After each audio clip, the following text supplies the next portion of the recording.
Hindi dati ho yan, dyan tayo nababa yun sa kabila. Iwan sa sasakyan. Ililipat yan din eh. Katulad dun sa may Kilaw. Yan, kita nyo kagabok ko nun sa kabilang side na iyon. Yan, nariyaw. Parang may ano eh, may balcony, lay-by. Okay, so meron siyang harang pa dito sa side para hindi masyadong pumunta dito sa right side yung ano, sa side yung mga sasakyan. Okay.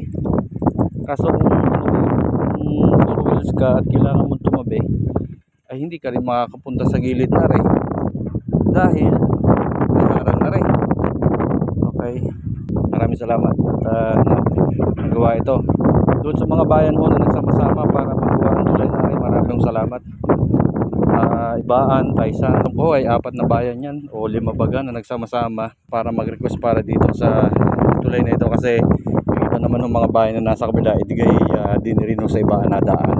Yung meron pa pala doon isang lay-by doon eh, parang terrace doon sa kabilang side.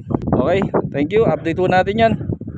Ang huli nating update ito ay last ako na naka-1 taon na bago tayo nakabalik din eh.